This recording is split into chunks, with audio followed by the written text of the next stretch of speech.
How's it going, everyone? This is your boy Legendmuyui. I'm back for another live playthrough of Shadowrun Returns. This week was a week. So much that I forgot where I was. I remember something about breaking into a company, doing some type of Aegis thing. I don't really remember where I left off, so we're going to hop back in and see where we were at.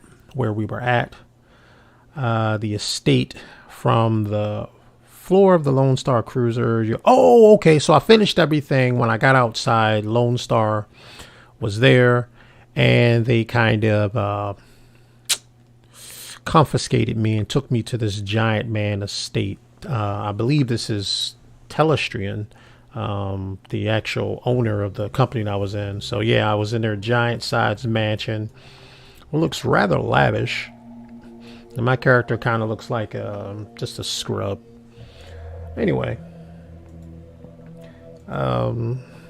he's a well-to-do man, and I'm not a well-to-do person, so I expect our house to be a little bit lavish. Anyway, we're going to walk around just a little bit.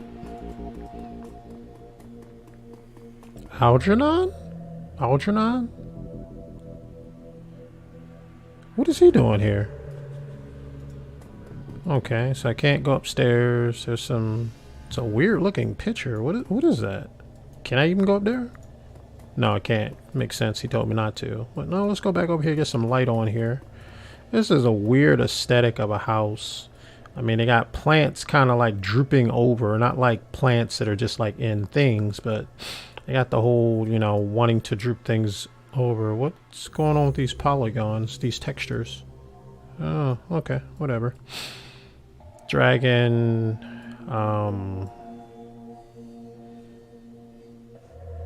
bark just rising up out instead of real plants. Like, that's a plant. That's a bamboo. And that's just dead trees growing out of, I guess that's dirt. And then we got these hanging down things, and it's a weird aesthetic of this place. But when you're rich and you got money, you spend it on the things that you like. Just weird to me. He could love it. This could be everything that this guy is into. So anyway, I think I already talked to that guy. I can't talk to him, and I can't talk to them. So let's look at what I was supposed to do. Talk to James Telestrian III. All right, let's get in here and talk to one of the most wealthiest people in the world. Yep, got his own black ops, looks like, or green ops. Anyway, let's go talk to him. As you approach, James Telestrian III looks up from the computer screen built into the surface of his desk and assesses you, calculating in cold. A practiced smile comes to his face. He vibes the kind of rich you don't get from the trivid. It's not the clothing or the trappings or the bow tie before your betters. Oh, I'm sorry. Bow tie. Where did I get that? Or the bow before your betters mansion. It's something else. The feeling that you're being categorized as a resource or a liability or a pawn. I've been reviewing the results of your visit to my Seattle office last night. I admit they are impressive. You have gathered a considerable amount of damage to my office complex, killed or wounded many of my security personnel, and cost my vice president of security his job. In 24 hours, you have accumulated quite a bill with me, sir. How do you intend to settle your debt? Would you take a check? You already confiscated the container I took. I have nothing to bargain. I have no other bargaining chips. Once my current assignment is complete, I would be happy to discuss working off my debt with you, Mr. Telestrian. And I'm going to use that because that's corporate etiquette and I have it. That discussion may happen one day, assuming the outcome of this conversation does not result in your immediate termination. When one is in my debt. They remain in my debt until such time that I decide that debt is repaid. There will be no negotiation on that point. However, oh wow, that kind of reminds me of Ukliora from Bleach when he confiscated man, what's her name? Oh man, how can I forget her name? Not Tatsuki. The healing girl.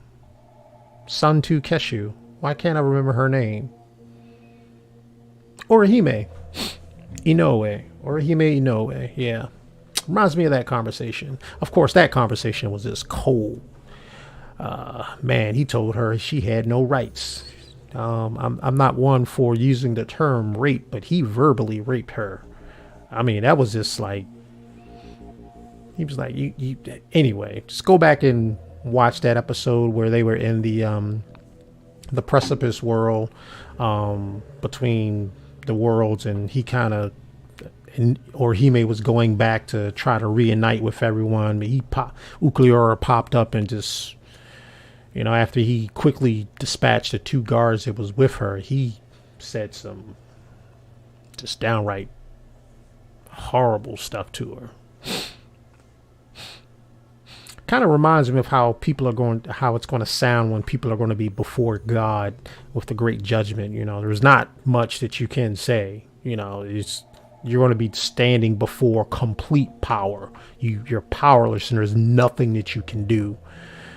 But thank God for the blood of Jesus. You have one piece of information which you might use as a bargaining chip in the little time you have left to live. Why you took what you took. I'm interested to know why you and your team of criminals fought your way through my security team up to my private office to assess the matrix and uncover the location of a simple research project. The most protected item is usually the most valuable. That's why I took it. It's pretty simple. Someone hired me to find a killer. When I get the killer, I get paid. I took the Aegis sample to kill giant insect spirits. Yeah, this kind of man, I wouldn't probably beat around the bush. You know, it's not as simple as getting paid. I mean, that's the end all be all, but this is the reason why. I find your bluntness somehow refreshing. He touches a button on the desk. Mr. Quoth, please ask my daughter to join us. The young, pretty, she's pretty. Elf has dark circles on her eyes. Looks like mascara. Kind of outlines her nice. She got like hazelnut eyes, you know, pretty nice. And a haunting expression on her face. She recognized you instantly. It's you. You're the man who helped rescue me from the Universal Brotherhood. How did you get here? Telestrian cuts in quickly. Thank you, Marie-Louise. You have confirmed the identity of your rescuer and given me a reason to forgive him for his trespasses against me. She looks hungry for your help. I'm glad you're here. Good to see you got out okay, Marie-Louise. You did well back there. Without you, we'd all be dead. This guy's your father? No. I'm about people's well-being overall. This game doesn't allow me to be about everyone's well-being because we've got to kill some people to progress the story. So, I'm gonna be glad to see her. It's not okay. I can't sleep at all. I'm afraid that this is a dream and that I'll wake up there and still be there with the bugs. You can relax, Marie-Louise. You are safe. It is over. No, it won't be over until they're all dead. She shudders. You didn't see them. You don't understand. You and those men you flew in there.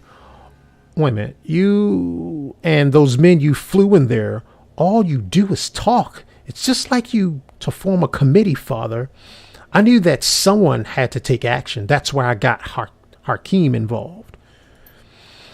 The already cold exterior of James Telestrian III turns to ice. I see. It was you and your crippled little friend who leaked Aegis to this man. We will speak of it later. in private. Now then, Legendmuyui, there are people I wish you to meet. The committee my daughter alluded to. This is a rare opportunity for a man of the streets such as yourself. I urge you to behave. We will adjourn to the library. I would be delighted. I'm not really a committee joining sort of guy. Sounds like I don't have much of a choice. I mean, he's not killing me, so no satire or humor here. Maybe if he was a little bit more humorful, I would do some humor, because I kind of like to laugh from time to time. I would be delighted. I don't know if that's sarcasm or not. Just behave. Well, I wanted. I mean, that was genuine. Ah, man, I tell you, people just don't believe you. It feels so cold sometimes. Anyway, just pop straight to it. There's a weight in the Telestrian's library, a sense of magnitude and of purpose. You are no longer in the presence of mere wealth. You're in the presence of history. Man, that guy looks like a clown. All right. And let's try to zoom in. Okay, that's Algernon. I know him. I don't know who that guy is. It's a nice, pretty dark elf. She has some glasses on. That's pretty cool.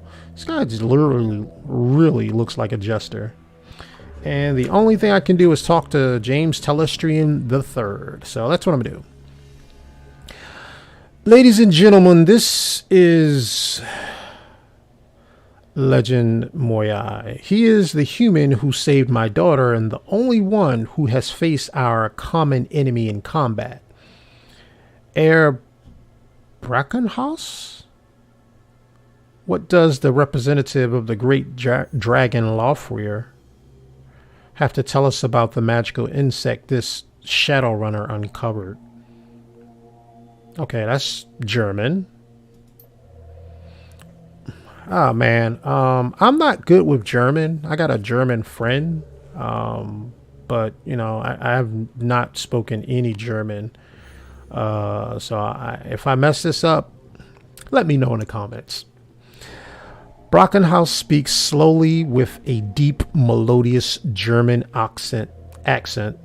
He takes his time, accentuating each word, relishing each vowel and each consonant, tasting them as if they were a delicacy. Oh, wow. Man, I really now wish this thing has some audio to it. Oh, man, I really wish. I'm going to try this, but don't make fun of me, guys. My Lord Lofweir has witnessed the insect spirit's physical manifestation before. No, that's more Russian. I'm thinking of a Vladimir type of thing. But yeah, whatever. Roughly 9,000 years ago. As you are aware, magic ebbs magic ebbs and flows from the earth, cycling from peak to peak over the course of 5,200 years. As the level of magic grows, Harlequin. Okay, I know that name.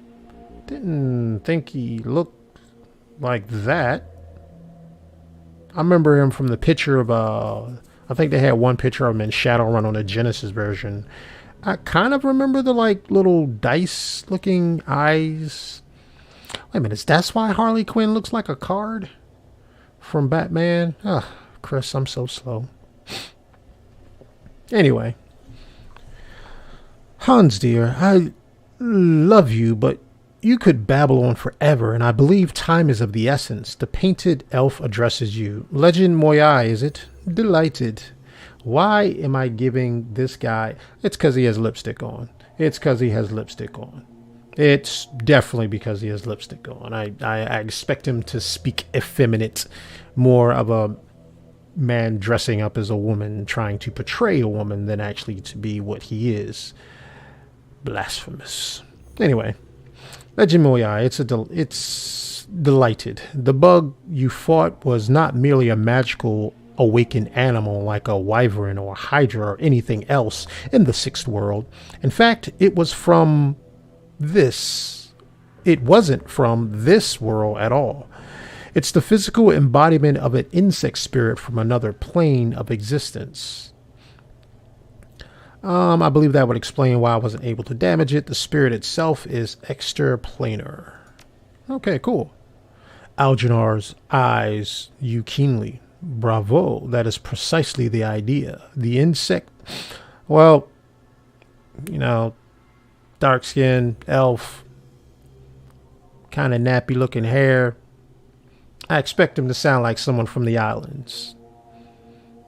And I got this brother at my church. Man, I love talking to him. His accent is just so great. He told me about getting some ginger beer.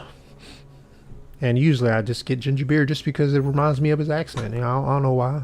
I just go to Alco and just like, ooh. And I always got to say it that way. It's ginger beer. Yeah, I don't know. It's...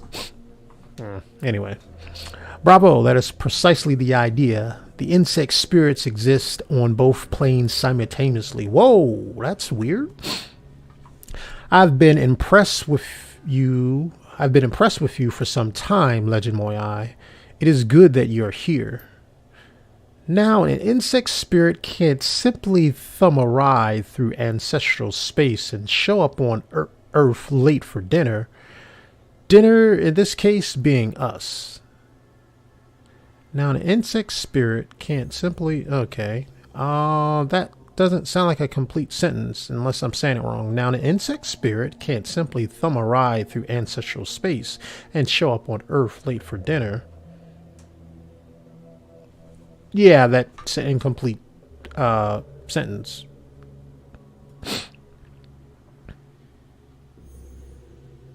Yeah, I didn't see the question mark, so I guess that was a question. 2 elements are required to bring one across the void. A shaman and a host. First, the spirit calls upon a shaman, often in dreams. The spirit seduces the shaman with promises of great power. The shaman then accepts the spirit as his totem. Excuse me. Next, the insect spirit requires a subtle host. The best candidates are the disaffected and the disenfranchised. In short, the weak-willed. Their minds are the most susceptible to suggestion, which is helpful in making the transformation. As you may imagine, these are the sort of people easily attracted to a cult, such as the Universal Brotherhood. Now, I wanted to call them a cult, and that was cool. But I kind of thought that the other lady. Wait a minute, they have the same name, Telestrian, Lynn Telestrian. It's his sister?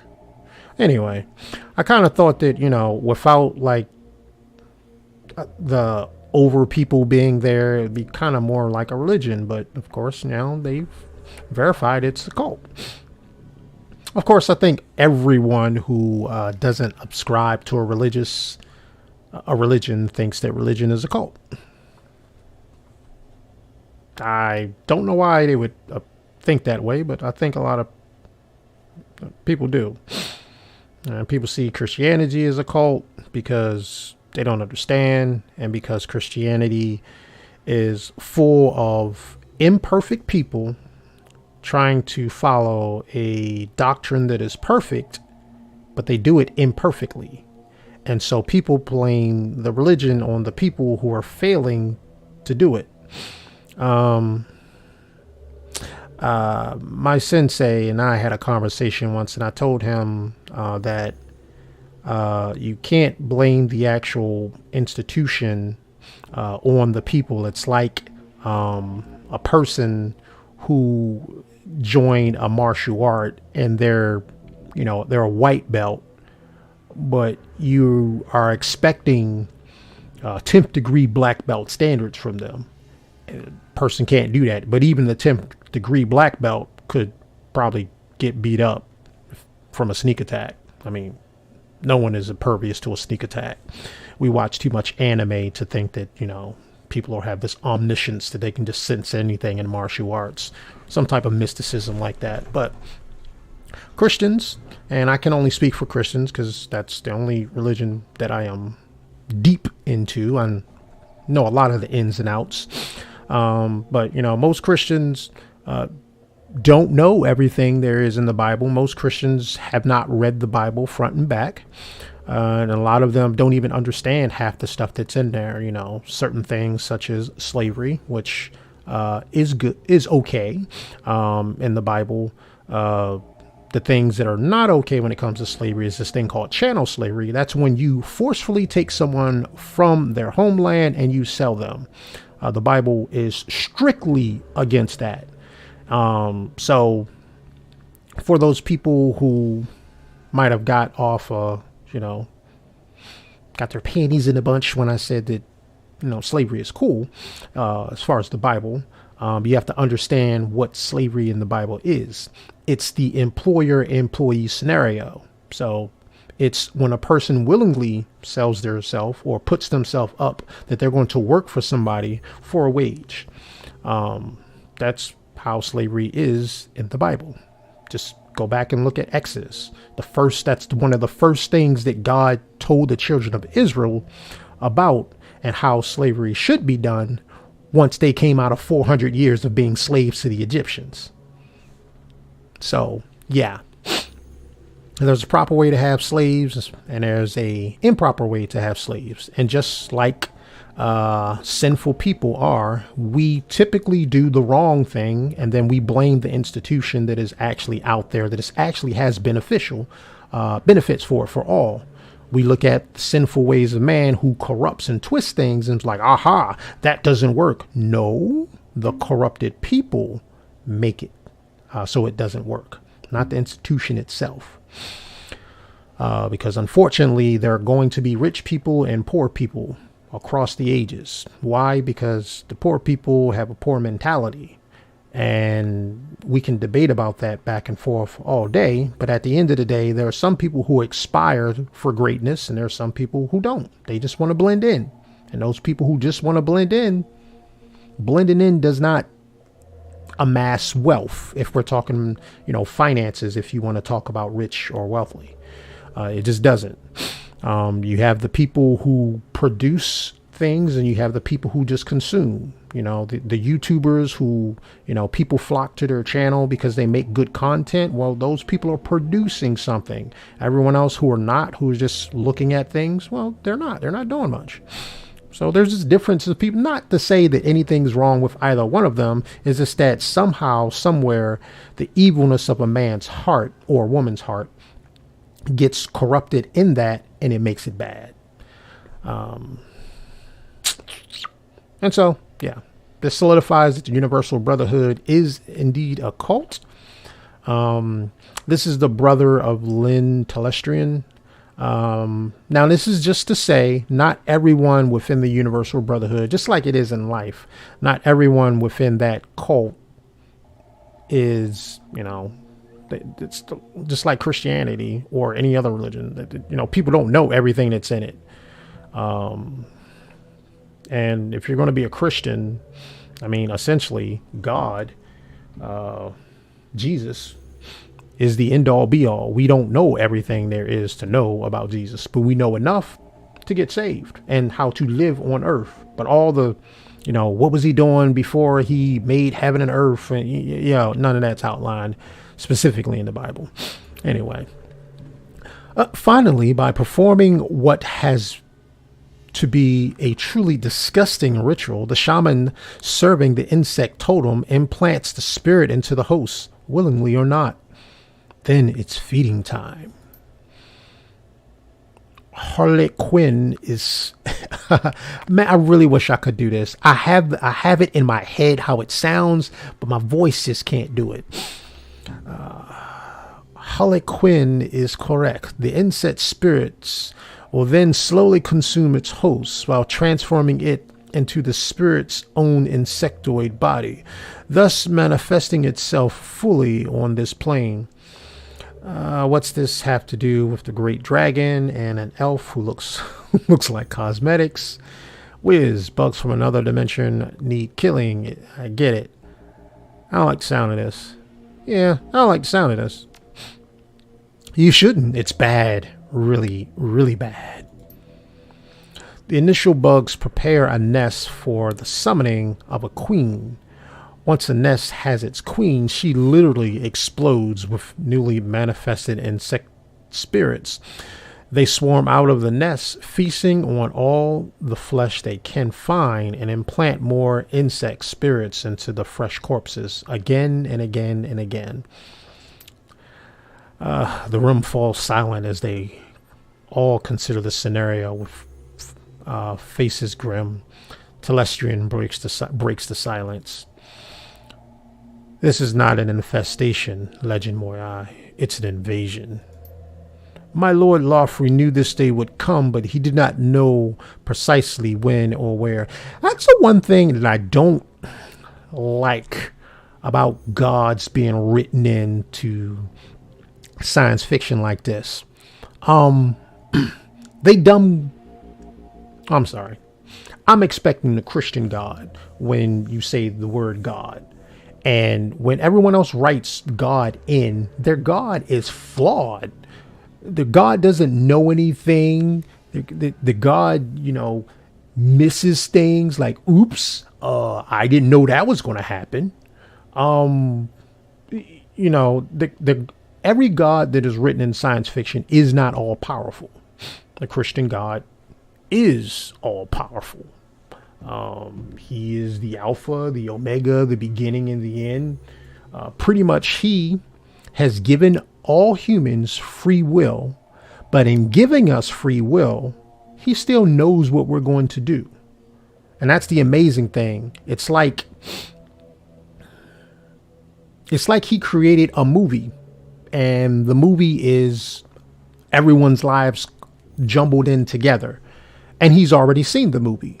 So, he's allowing us to do whatever free will thing it is, but it doesn't escape his sovereign authority. So that's my problem with all these gods. You telling me you got a God and he's like, oh, he did not know when this was going to happen. What kind of God is that? Anyway, that's just, I don't know. My Lord Lawfrey knew this day would come, but he did not know precisely when and where. Your rescue of Mr. Telestrian's daughter has exposed the existence of an insect spirit for the first time in this cycle of the world. So, if a human didn't do something, God wouldn't know. Yeah. Then why don't you just fire a cruiser missile at the Brotherhood and call it a day? So you're early to the party this time? That gives us the upper hand, right? Yeah, I guess I'll be optimistic about their so-called God. We are not early. We merely have an experience on our side. The insect spirit is only a resident in the transformed host body. Conventional weapons can hurt the body and expose the spirit, but the spirit itself cannot be destroyed by mundane means. Hence Project Aegis. Telestrian Biotechnology and Agricultural Division worked with my Lord Lawfrey's Thermaceutical Engineering and designed Project Aegis to destroy an insect spirit once it's released from its host. The formula of fluorescent astral bacteria strain exists in the physical and astral plane at once and can thus affect the insect spirit. Now that was a mouthful. Did you memorize it? Or are you reading off an index cards? Reading it off index cards. My director of R&D, Diane Ravenwood, will explain how Project Aegis will be used in the field. Dr. Ravenwood? Oh man, she looks fierce. Got that Bluetooth hooked up. Got the mean mug going on. Silky hair though. It's kind of weird. Our weapon specialists have rapidly prototyped a delivery device for the fluorescent astrobacteria strain. They've created a prototype launcher which fires Aegis-filled shells. When fired, the shells will discharge a high-velocity stream of the bacteria. Okay, so a gun. In order to destroy one of the bugs, it must first be damaged using conventional weapons or magic until the spirit is released from the host body. Then the insect spirit must be shot with the Project Aegis prototype launcher to destroy it. So in order to stop the invasion of the insects from another dimension, a dragon and an elf co-created a magical insecticide. Aegis is a multi-dimensional bug spray. It stomps bugs dead. Got it. I'll go with the second one. Crudely put, but accurate. We must stop the Universal Brotherhood from summoning a queen, and we must stop them immediately. You are the only one who has been inside their facility and the only one who has personally fought these creatures before.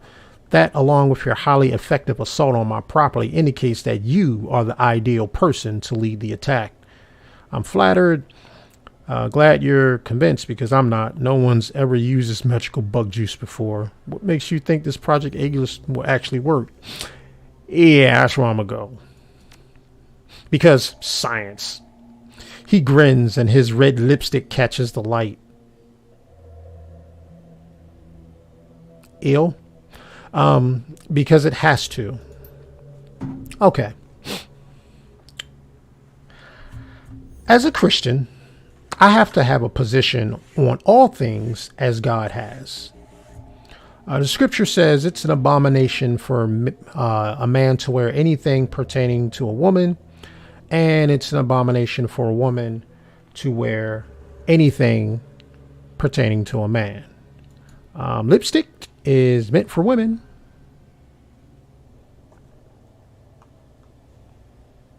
That kind of makeup's meant for women, and this guy's wearing it.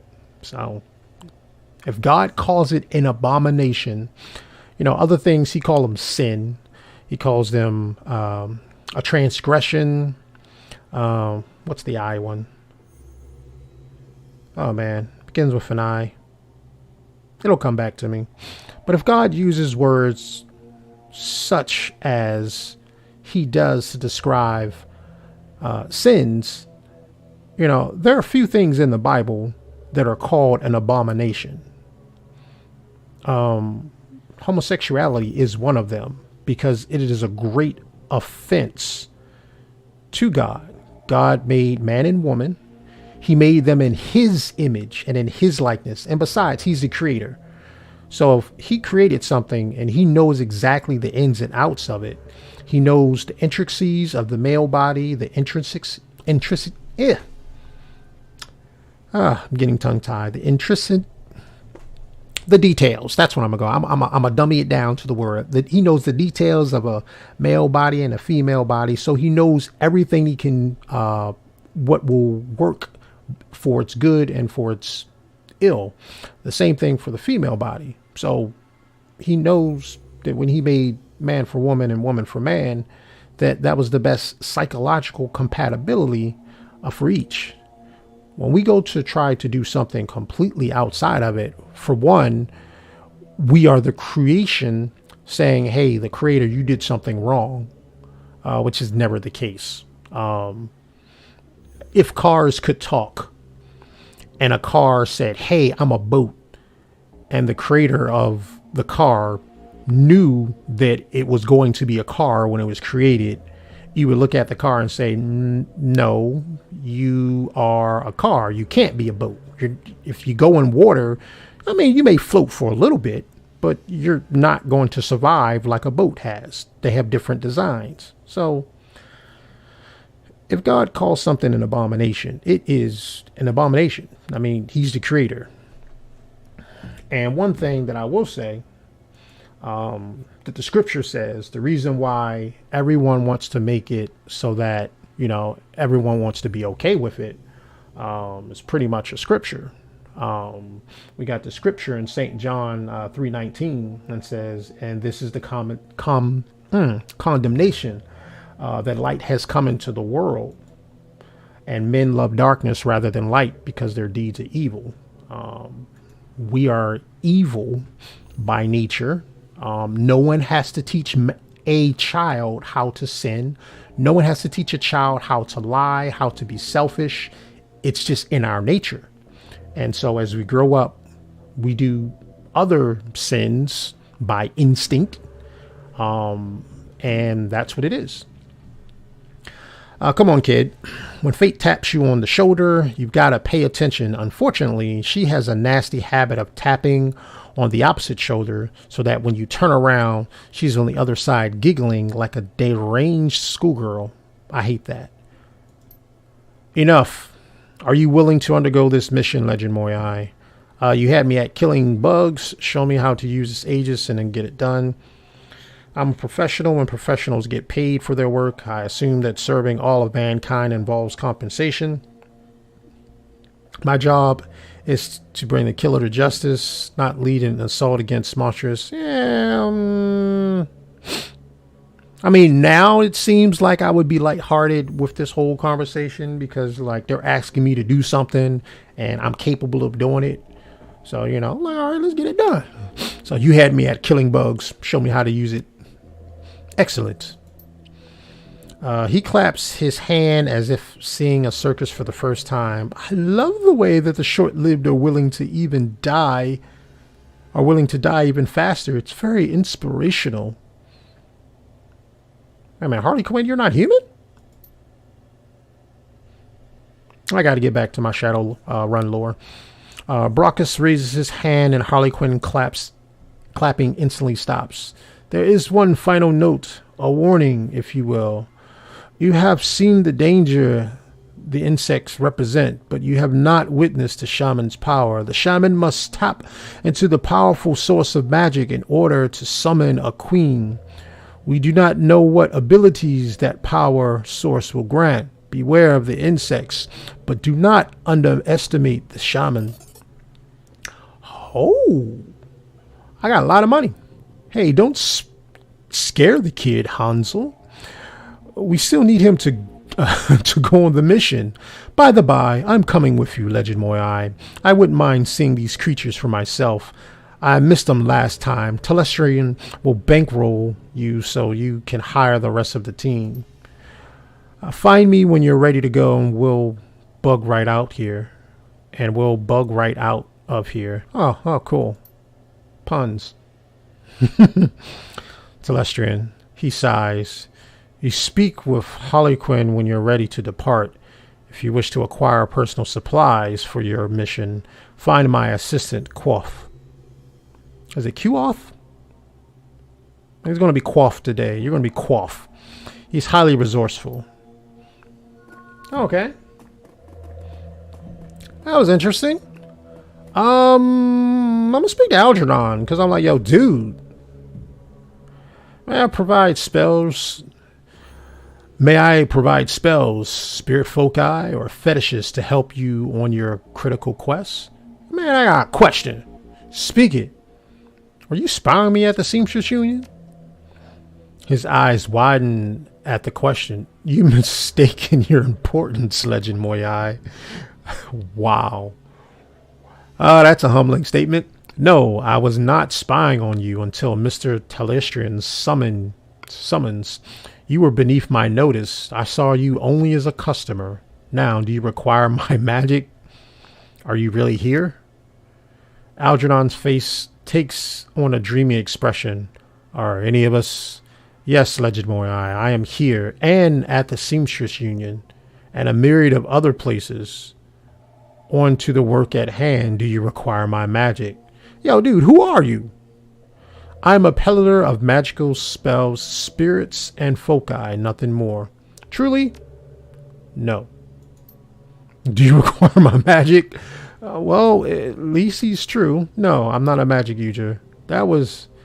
let's talk to Hans. Hans, dear. It reminds me of Gauze and Meds from Dragon Ball Z. Oh, well, no. Dragon Ball Z abridged. We do not allow many opportunities during our briefing for you to ask any questions, Shadowrunner. You may ask them now. How did the insect spirits get here? When the membrane between planes thins, the insect spirits reach into the mind of a shaman and begins their manipulation. Playing on weakness and offering unlimited power, if the ritual needed to bring the spirits here are performed. But once a shaman takes on an insect's spirit as a totem, they begin to inevitably decline into insanity, slowly losing their humanity. Eventually, the shaman completely succumbs, choosing the contentment and sense of clear purpose that being part of a hive provides. Perform your role, serve your queen, that is all. If Lofrey had seen this before and knew another one was coming, why did he move faster? Based upon the previous cycles of magic, the first insects are not due to appear for another 700 years. My Lord Lofrey believed that he was well ahead of schedule. Something is different this time, and it's concerning. What do you think is different? Perhaps it's due to the population of humans and metahumans on Earth being so much higher than in previous ages. As a result, the volume of magic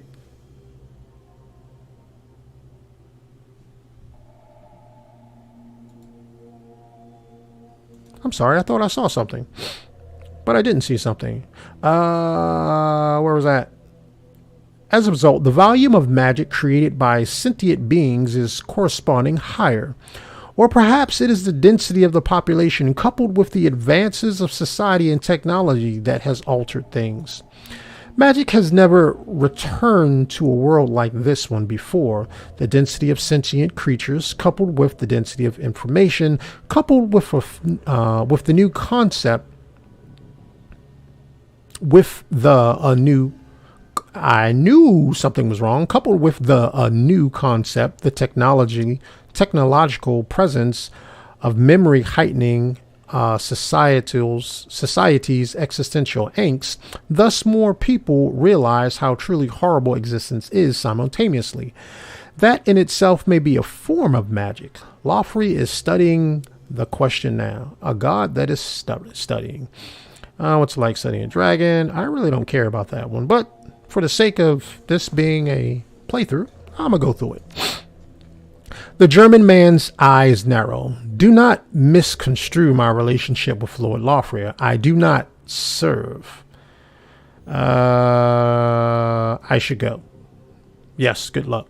Oh, okay. All right, you don't want to serve nobody. I mean, I don't see what's wrong with serving somebody. Oh, no, I don't serve nobody. I would never serve everybody. Serving people is just bad. You know, you can't serve people. Oh, no, I'm my own person. Yeah. Mr. Quoth. Yo, what kind of outfits you got? All right. What am I wearing? I am a puncher, so I got to remember that. All right. So I'm going to go with this because I got a lot of money. And what's this? Yeah. Change my outfit. Yeah. Cool. What else you got?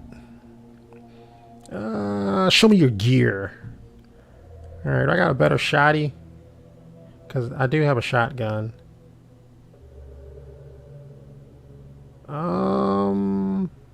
Okay, I'm not that good with shotguns. Okay, so I guess I gotta go with what I got. That's a shotgun, dealing 20. What I got?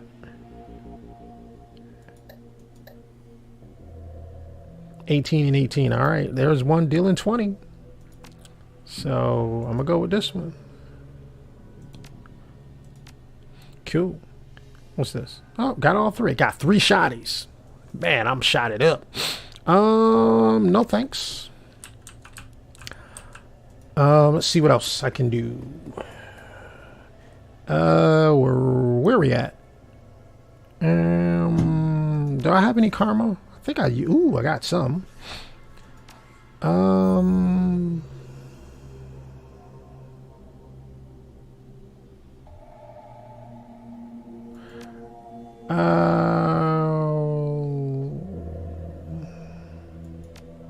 right, I'm gonna go with that real quick.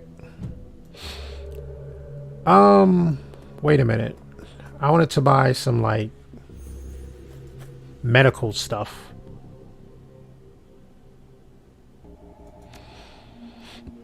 Consumables.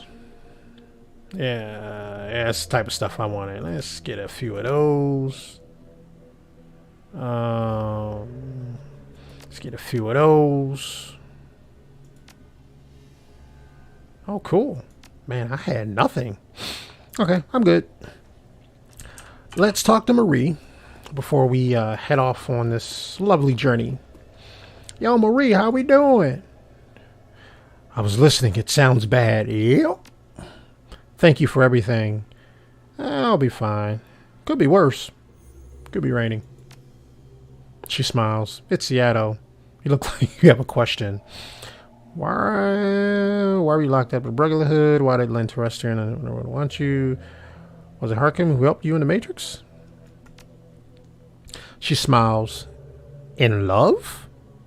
Yes, even after my father ruined his life and convinced me to hate him, he's still been watching over me, my angel in cyberspace, Baron Samedi.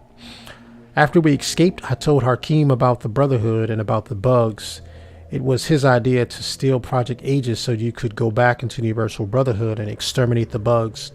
But I don't know how he knew about it. Baron Samedi just knows things. So what did Hakim tell you about us breaking into your father's office? Nothing. I haven't spoken to him since last night. Why? What happened? It went as planned until your father's people found me and brought me here. Of course, it went as planned. Hakim is amazing in the Matrix. I'm sure we'll hear from it soon. Besides the fact that when we rolled straight up, yeah, there were some guards there that he stated wasn't going to be there. But yeah, what can you expect? I don't want to tell her that. Let her believe that her knight in shining armor is still a knight in shining armor. I don't want to bust that bubble. She loves him, and that's all. Why were you locked up? Father didn't approve of my boyfriend and tried to scare him off. Something went wrong and Hakim ended up in a wheelchair. Father covered the whole thing up and lied to me about Hakim. He told me horrible things. Her jaw clenches. And I believed him. Yeah. My Aunt Lynn told me about the truth about Hakim and how my father lied. She preyed upon my anger. I was so disgusted with him. It was easy for her to get me to leave and join her new family at the Universal Brotherhood. Why did Lynn Telestrian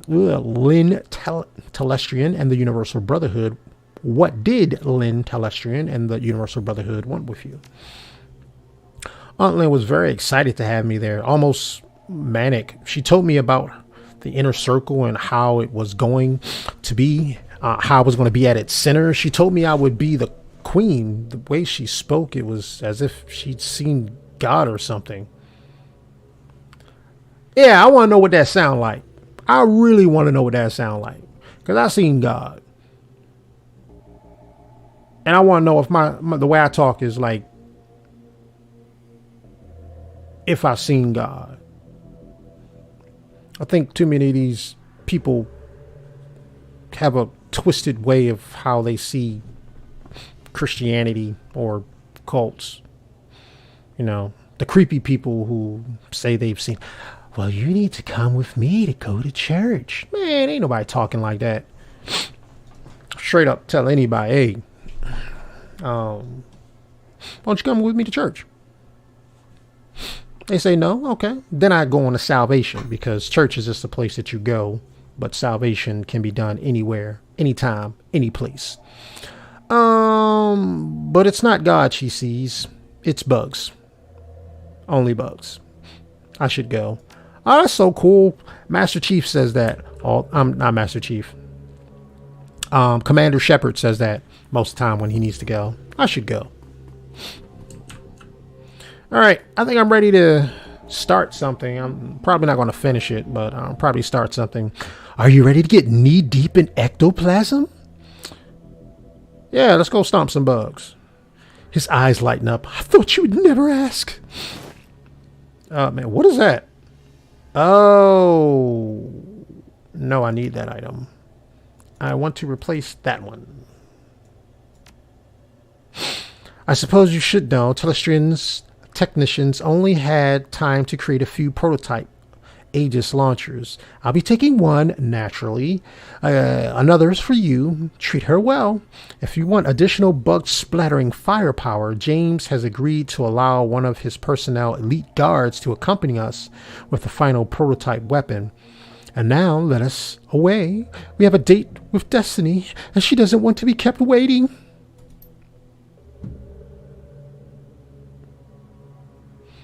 Alright.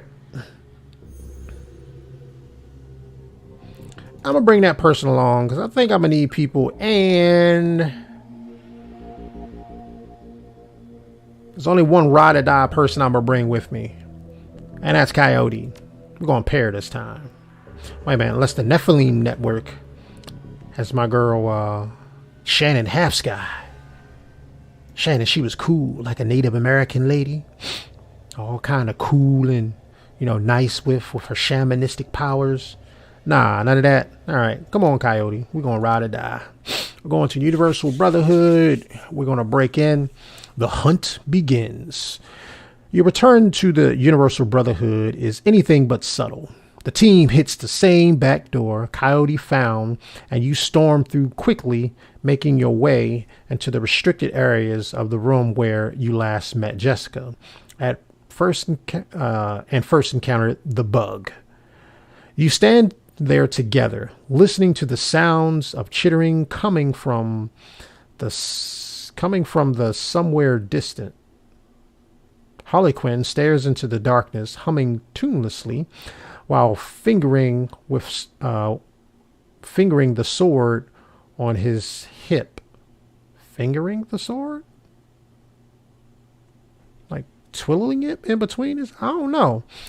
Then he turns, lifts his Aegis launcher to his lips, and gives it a kiss. You give the signal and the hunt begins. Ew.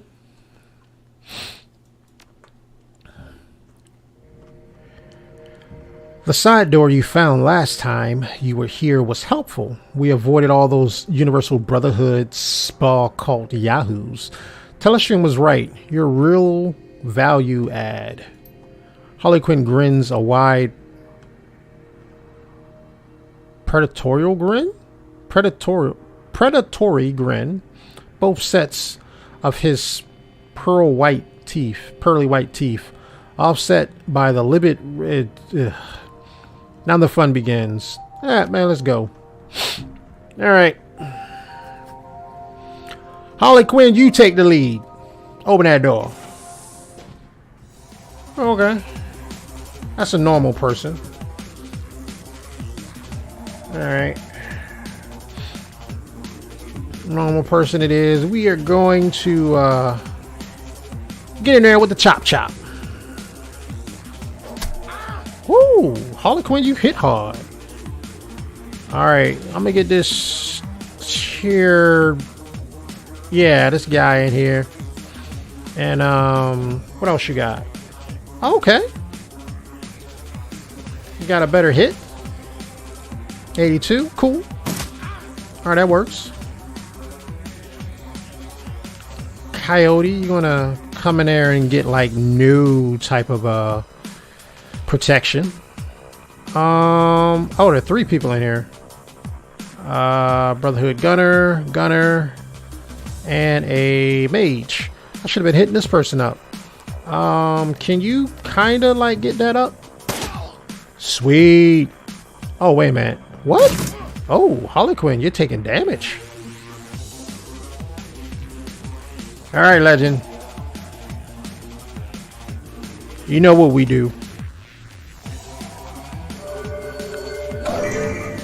We're gonna show them the power of the hands. Just beautiful. All right, Coyote, you're a shotgun person, but your percentage sucks. But you still hit him, banger. Oh, that was. That was it. All right. That's where we gotta go. Music, calm down. All right. That was pretty good. You know, we busted in, you know, got things done. Ah. Huh. It's a door. Harlequin, go check the door. Oh, now we can't go in the door. Okay. That was weird. Harlequin, take lead. What's your name? Ghost. Cool. All right. You go in there. And then lastly. All right, cool.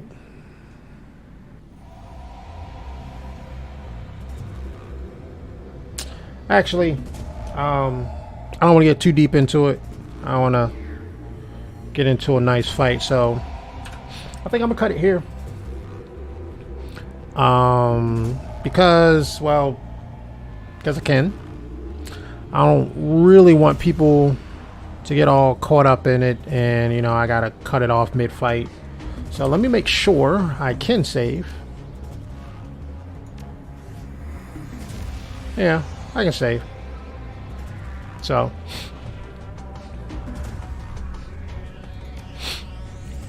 just gonna save it right here.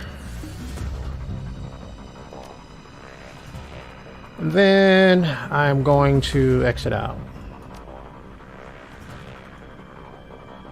Save and quit.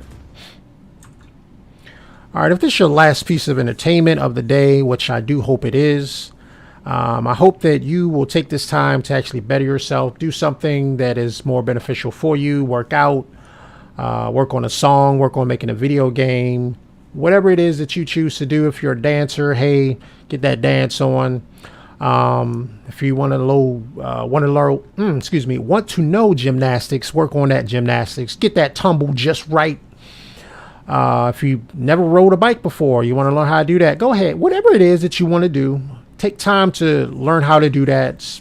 Spending roughly 30 minutes to 45 minutes a day doing things that will benefit you and make you better. Perfect a skill that could probably advance you in your career and your job. I don't know. Maybe you don't know anything about Excel. Learn about Excel or PowerPoint or Microsoft Office, or if you're bad at typing, learn how to type. Just do something that's going to benefit you. Well, anyway, this is your boy, Legendmuyui, out.